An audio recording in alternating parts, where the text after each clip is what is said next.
क्या किया service centre वालों ने, मेरे सॉकर एक्सचेंज कर दिए किसी और बाइक से। कंपनी से तो मुझे एकदम बेकार सर्विस मतलब मैंने क्या प्रॉब्लम आई? मेरे गाड़ी के टायर खोल दिए उन्होंने।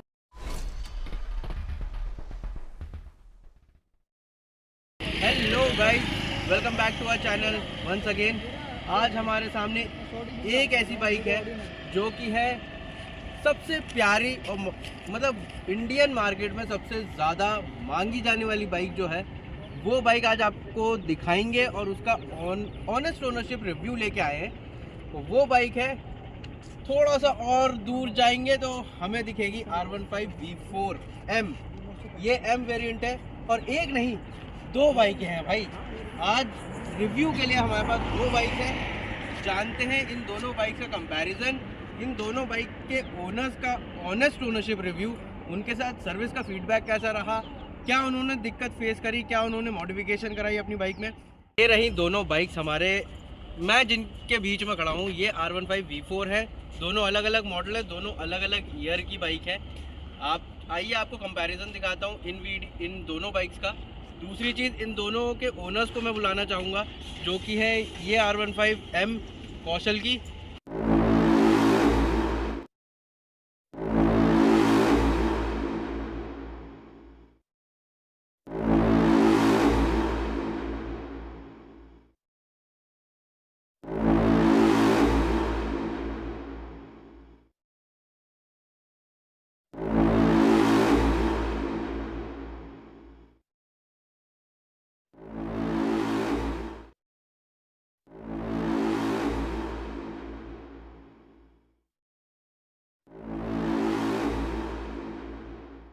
और ये R15M जो कि थोड़ी सी मॉडिफाइड है, ये अंसारी बाइक की है।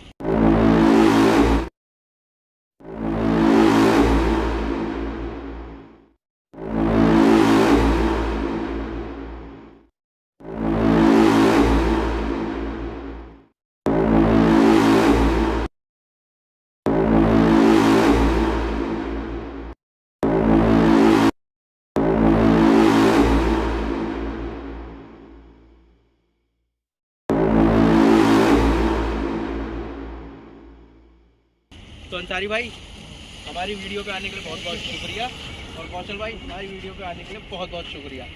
अब मैं जानना चाहूँगा सबसे पहले अंसारी भाई से, सबसे पहले इस बाइक पे चलते हैं।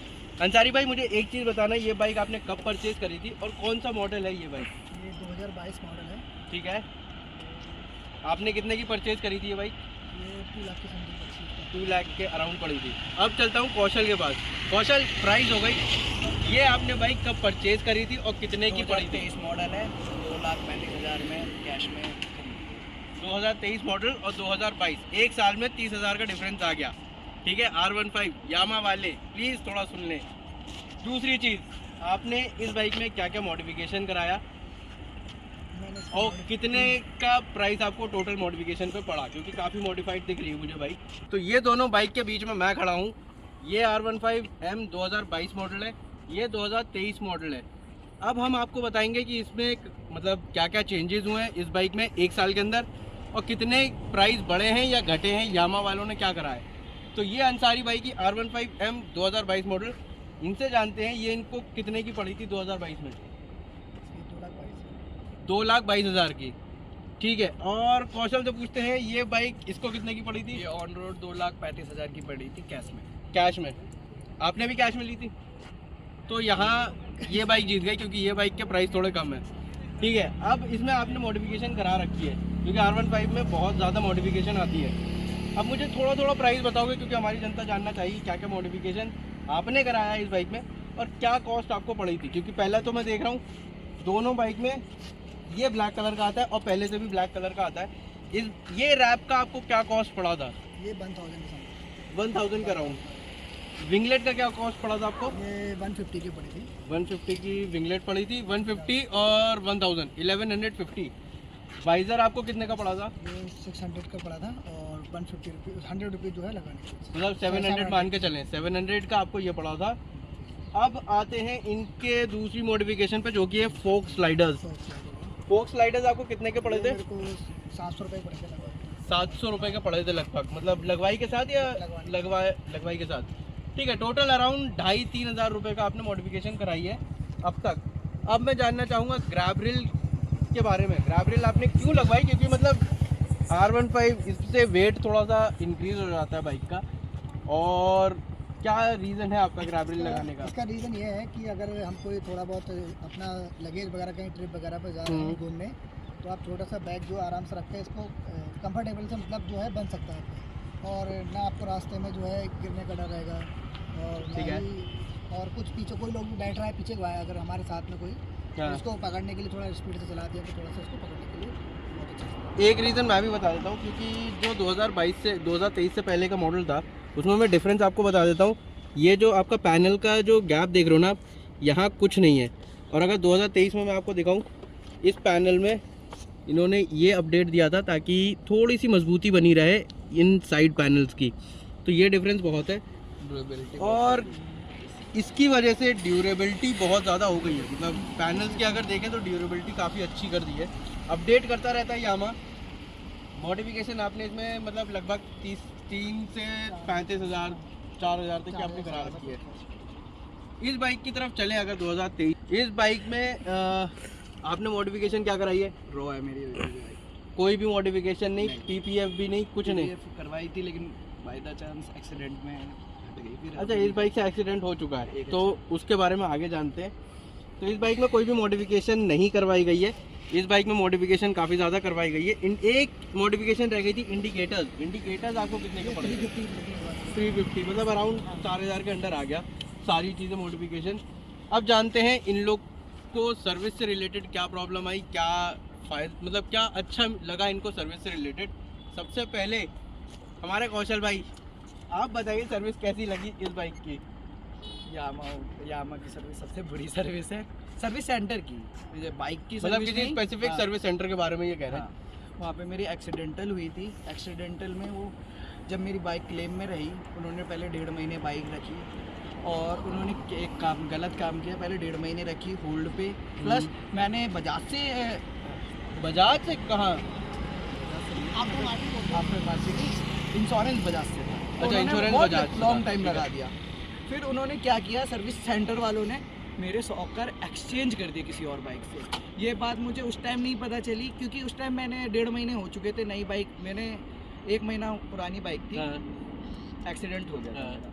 फिर उसके बाद 1.5 महीना रही, तो मुझे जैसे ही मैं बाइक लेके आया मुझे पता नहीं चला, लेकिन एट द एंड मैंने यूज़ की तो मेरे हाथ में पेन होने लगा, तो मुझे लगा कि सॉकर में मतलब प्रॉब्लम डिफरेंस आ आपको रही है। पता चल गया था कि नई बाइक में और आफ्टर, जिस कारण उसके बाद भी 1.5 महीने 2 महीने मेरे को लग गए सॉकर ठीक कराने में। वो अब तक भी नहीं ठीक हुए, एक हो चुका है, एक बाकी है। तो ये आपने सेम सर्विस सेंटर से सही कराया या किसी और सर्विस किसी और नहीं, उसी सर्विस सेंटर से एक करवा लिया, दूसरे के लिए उन्होंने नहीं किए।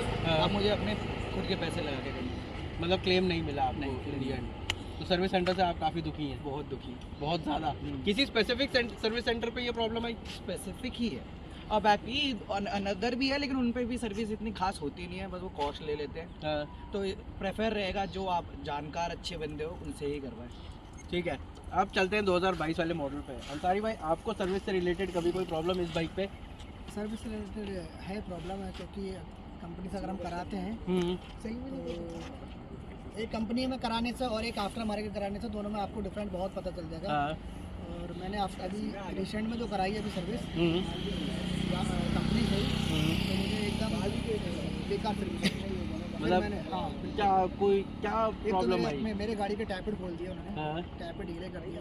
एक बार ढीले कर दिए, फिर मुझसे पूछा गया टैपेड ठीक है, बाद मेरे से मतलब मिस्त्री होने के बावजूद, मैकेनिक होने के बावजूद मेरे से पता कर रहा है कि आपके टैपेड की आवाज़ ठीक है। मैंने कहा मेरे हिसाब से तो ठीक है, लेकिन आवाज़ नहीं आना चाहिए और गाड़ी भागना में चाहिए। फिर उन्होंने जब गाड़ी की सर्विस करने के बाद मेरे को जब दिया गाड़ी, तो मैंने थोड़ा सा ट्रायल के लिए गया, तो मेरी गाड़ी ऐसे लग रहा था जैसे गाड़ी का कोई पीछे पकड़ खींच रहा है, दम से फूट रहा है। तो मैं यही बोलूँगा कि अगर आप R15 परचेस कर रहे हैं तो आप जो है आफ्टर मार्केट में फ्रेंड सर्कल में जो भी है मैकेनिक उनसे सर्विस कराओ, बेटर सर्विस कराओ, बेटर सर्विस करेगा। प्लस दूसरी चीज़, हर सर्विस सेंटर का ऐसा ही है, हर कंपनी के सर्विस सेंटर का ऐसा ही है, कोई ना कोई रोता ज़रूर है हर सर्विस सेंटर पे। अच्छा, दूसरी चीज़, आप दोनों ने ट्रिप इस पर करी है, आई थिंक आपने भी ट्रिप करी है इस बाइक पे और आपने भी ट्रिप करी है। तो अब मैं जानना चाहूँगा इस बाइक के कंफर्ट लेवल कैसा है? ठीक अच्छा। लॉन्ग टूरिंग जा लॉन्ग सकते टूरिंग के हैं? लिए थोड़ा सा शोल्डर वगैरह पेन वगैरह करने लगता है, लेकिन लुक्स बाय एंड वो माइलेज हो गया, ये बहुत बढ़िया। मतलब माइलेज और लुक्स वाइज अच्छा है। आप बताइए अपना feedback. Look wise, mileage wise, reaction wise बहुत ही प्यारी है। मतलब लॉन्ग टूरिंग में पूछ रहा हूँ कि लॉन्ग कंफर्ट टूरिंग में कैसा है बस आपका? कंफर्ट में एक प्रॉब्लम आती है, सीट की आती है, जो हमारी तशरीफ होती है जो हाँ। वो थोड़ा पेन करती है, और एक जो पोस्चर है इसका हाँ। फुल फेयरिंग का, उस वजह से बैक पेन करती है और हैंड पेन करती है। बाकी हर चीज़ में कंफर्टेबल है सिंगल पर्सन के लिए, लेकिन साथ में एक और पर्सन हो तो थोड़ा खराब हो। आपका कैसा कैसा फीडबैक है? अगर किसी और को बैठा के आप जाओ तो कैसा कंफर्ट है इसका? सिंगल का ज़्यादा अच्छा रहता मतलब है। सिंगल ही प्रेफर सिंगल का करेंगे? ज़्यादा मतलब अच्छा R15 रहता है। वाले अगर सिंगल हो तो R15 लो, वरना मत लो। ठीक है। अब दूसरी चीज़, ये बाइक आप दोनों ने कितने मतलब 2-2.5 साल आपको होगा आई थिंक, और 1 साल आपको हो गया। आपको इस बाइक में क्या अच्छा लगा? पहले भी बताया, हाँ। Mileage, mileage, shifter, quick shifter, look wise और रिएक्शन बहुत अच्छे आ जाते हैं। मतलब आ जैसे जाते कि जो सुपर स्टार्टिंग में फर्स्ट टाइम जो बाइकों के बारे में नहीं जानता, वो बाइक देखते ही सोचता है सुपर बाइक है, लेकिन इसकी रेंज जब वो सुनता है कि 155 सीसी की, वाह बहुत बढ़िया है। ठीक है। अंसारी भाई, अब आप मुझे बताओ इस बाइक में आपको क्या अच्छा लगता है? मेरे को अच्छा इसका एक तो पहले लुक्स हो गया गाड़ी का, हाँ। और दूसरा ही बताया था भाई ने, बताया था मैंने, बताया था एक माइलेज हो गया इस गाड़ी का। और कहीं भी हम निकलते हैं ट्रिप के लिए तो लोग मतलब देखते हैं, अगर उनको बता दो कि रिएक्शन हाँ, अच्छे मिल रिएक्शन जाते अच्छे हैं। मिलते हैं। यही है। अब मेन पॉइंट पे आते हैं। आपको इस बाइक में बुरा क्या लगा? बुरा जैसे कि पहले भी यही बताया कि एक पोस्चर, फुल फेयरिंग के कुछ फ़ायदे कुछ नुकसान भी है, वो तो है, ऑब्वियस सी वही बात है। वाली बात है। बाकी तो इक्का दुक्का है और ख़ास कुछ नहीं है, सब कुछ ठीक ही है। सब कुछ ठीक है, मतलब आपके हिसाब से ज़्यादा कुछ नहीं है। एक आध पॉइंट अगर आप नहीं वो पोस्चर को वो लेके तो कहते हो हर बाइक में आ ही जाता है। तो ठीक है। आप अंसारी भाई बताना चाहोगे कि इस बाइक पे आपको क्या बुरा लगा? मैं तो यही कहूँगा, खाली बस थोड़ा सा हम लॉन्ग रूट के लिए निकलते हैं तो थोड़ा पोजिशन बढ़ेगा, जो बाइक से चलाते हैं लॉन्ग रूट के लिए तो थोड़ा सा पेन वगैरह सोचने लगता है, लेकिन जब R15 लेंगे तो चलाएंगे तो थोड़ा सा मैं कहीं ना कहीं मतलब फीलिंग आ जाती है, फीलिंग में आप बह जाते हो और पोस्चर आप भूल जाते हो। थोड़ा सा आपको स्टार्ट। तो अंसारी भाई, आपको इस बाइक में क्या बुरा लगा? आप हमारी जनता मैं को ये बताना बोलूँगा कि हम चाहोगे? लॉन्ग टूर पर निकलते हैं घूमने के लिए, हाँ। तो थोड़ा सा बॉडी वाइज पेन वगैरह हो गया, हमको रिलैक्स करना पड़ता है थोड़ा 200 किलोमीटर या 150 चलाने के बाद में। तो जब R15 आप लेके निकलोगे तो आपको थोड़ा बहुत अगर पेन हो रहा है या कुछ भी आपको शोल्डर वाई पेन हो रहा है तो R15 चलाने के बाद में अगर आप थोड़ा बहुत एडजस्ट तो करना पड़ेगा। अगर आपको लुक्स वगैरह देखो, अगर देना है, आपको सारी चीज़ें चाहिए, लुक्स वगैरह लुक्स देना भी चाहिए, पिकअप भी चाहिए, बाइक का हर चीज़ चाहिए, तो कहीं ना कहीं कहीं एडजस्ट adjust आपको करना पड़ेगा। बाकी गाड़ी का बहुत बढ़िया है, कहीं से कोई दिक्कत नहीं है, मतलब बढ़िया है, भागने में अच्छी है, लुक्स वाइज अच्छी है, एवरेज अच्छा है, बहुत ही अच्छा है। मैं तो अगर 200 तक की मैं बोलूँगा, 200 तक अगर कोई बाइक खरीदा तो आपने फायदे खरीदा, ठीक है। सजेशन नहीं। ठीक है। अब मैं बता देता हूँ R15 का मेन जो फीडबैक कह लो आप, अच्छा कह लो या बुरा कह लो, क्योंकि सबसे पहली चीज़ ये बाइक जो आती है वो स्पोर्ट्स में आती है। वो ये जो दोनों बाइकें आती हैं वो आती हैं स्पोर्ट्स में। अब ये होती है ट्रैक बाइक, इस पे आपको कंफर्ट इतना ज़्यादा नहीं मिलेगा। अब ये दोनों बाइक्स का हमने रिव्यू शेयर कर दिया आपके साथ, ओनर्स का रिव्यू हमने शेयर कर दिया आपके साथ। नेक्स्ट वीडियो में मिलते हैं आपसे जल्दी। नेक्स्ट वीडियो भी आपके पास जल्दी आ जाएगी। और कोई कमेंट हो, कोई क्वेश्चन हो आपका, नेक्स्ट बाइक कौन सी लेके आनी है, कुछ भी चीज़ हो, आप कमेंट बॉक्स में ज़रूर बताना। योगी भाई हमारे आज कैमरे के पीछे हैं तो वो जवाब देते रहेंगे। मिलते हैं नेक्स्ट वीडियो में, तब तक हमारा चैनल सब्सक्राइब कर देना, वीडियो को लाइक कर देना और शेयर कर देना। चलिए मिलते हैं, बाय बाय।